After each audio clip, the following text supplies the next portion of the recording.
So today I want to talk about what I believe are, for me, the best exercises to build muscle in my 50s. Now, I'm not saying this is the definitive list for everybody.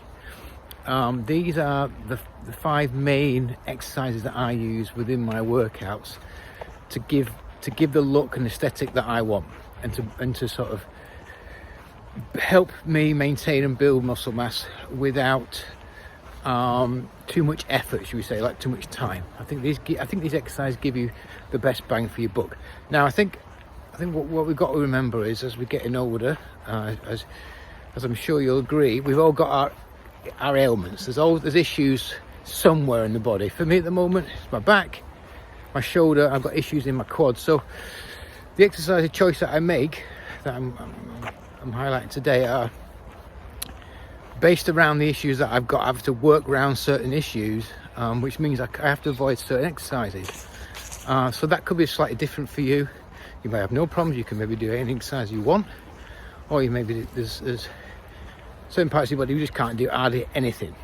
But as a general, I just wanted to give you an idea of what I believe. After, I've been training now for 30 plus years, so I've got a good idea of what works and what doesn't work, and if you want the best results for your efforts in the gym, for your commitment, and I believe these exercises are probably there or thereabouts. But again, it all depends on your goals and what potential issues you've got in your body. So anyway, let's get started.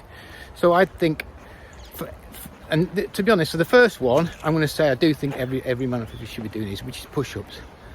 Now, these are not exercises. This exercise is going to build a massive chest, but I don't need a massive chest. So I'm not interested. But I think it's just a fantastic exercise. It obviously for maintaining strength as well as building muscle.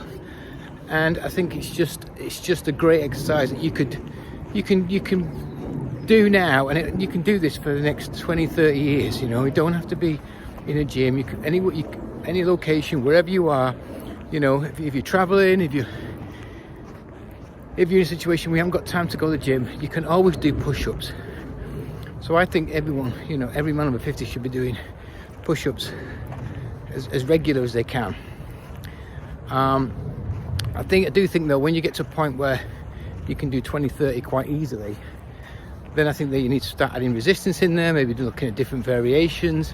In terms of resistance, not like, do like a weighted vest and things like that. But, and you can do, incline ones, and there's loads of stuff out online. You can do the research, but certainly for me, foundational one is push-ups. For the chest, for me, I prefer an incline press now, and I'll either do that with dumbbells or with like what's it called? The press. I can't remember it now. Not a bar. A Smith machine. That's it. Smith machine. So I like them, and I find with that is that I prefer to. I don't really want that bulky lower bottom of the chest. That's not the look I want. So I like having more development up the top of the chest, and I think that gives a squarer, more masculine look, if I'm honest. And also it actually hits my delts as well.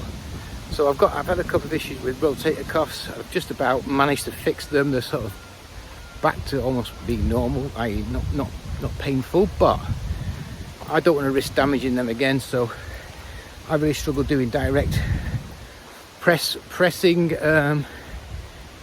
on the shoulders. I try to avoid it, especially heavy stuff, as much as possible. So I find with incline presses, I'm getting that enough hit on the delts to make them grow and to develop, and that's enough for me. So for the back, pull-ups. Now, pull-ups are obviously very difficult, and if you can't do them then properly, then there's no point doing them, because you just won't get any benefit from them. But so I've always been shit at pull-ups, but I'm determined now that I'm going to really focus on them, because I do believe they are probably one of the best, if not the best, exercise for just building your back up. So I'm using resistance bands at the moment. and I'm just going to keep using them as long as I have to, where I've got really good form and I can really feel, you know, the hit on my lats and other areas of my back. So I don't know how long that process is going to take, but the goal is to get to be able to a point where I can do 15 or 20 pull-ups without the resistant bands. I don't know how long it's going to take, but that's the goal. And obviously from there, then we can talk about adding weight and, you know, whatever. But for me, from where I am now, to be doing 20 pull-ups, that would be amazing. But what I do find, with them using the bands, I can still get a really good workout on the back just by really focusing on my form, really slow movement up and down, and just really try and keep that tension on the muscle. And I think that's another thing I will speak about. That is, I think critical as you're getting older is really just to focus on form as much as possible, and really focus on keeping the muscle under as much tension as possible during each rep. Doing that, you'll get good results, but you won't have to train with massive heavy weights and to get results, because you'll just still be getting reaction from the muscle without having to put all that heavy load on your body. The other exercise for my back I would certainly recommend is obviously a pulling exercise. I like the seated cable rows, or I'll do a T-bar row, which is, I'm not sure if a gym have them, but you know, where you stood up, but you're bent over on a pad, and there's like a bar underneath, and then you're just pulling it into your into the middle of your body. Obviously you can do this with a bar as well, but I find them two exercises work really well for me. And I'll alternate from a close grip to a wider grip as well, to hit certain areas of the back.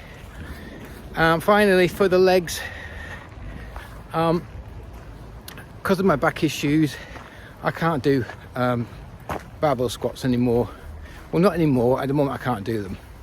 Same with deadlifts. Now, obviously, if you haven't got any issues on your back or your quads, absolutely, you know, go for them. They're still great exercises to do. But for me, it's a no-go at the moment. So for legs, I just focus on using lunges, and I think, you know, definitely I would, even if you can do squats and deadlifts, I would still add some lunges into your routines, purely for the fact that they're great at building muscle and building strength in your legs, and they also add that functional element, because you're moving in different planes of motion, you know, with a heavy weight. So that definitely improves your functionality.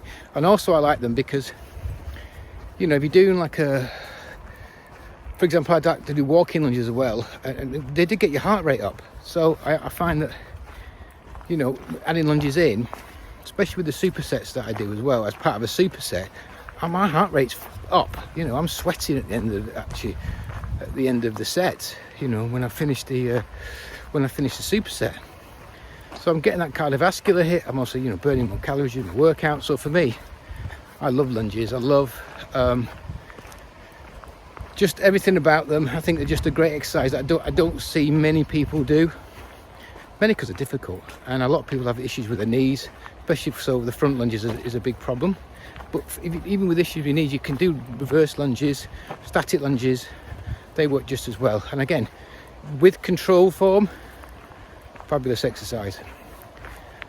Okay, that's it for today. I'd love to hear what your sort of core exercises are, sort of, you know, what exercises you go to in your workouts. You know, please drop me a comment below.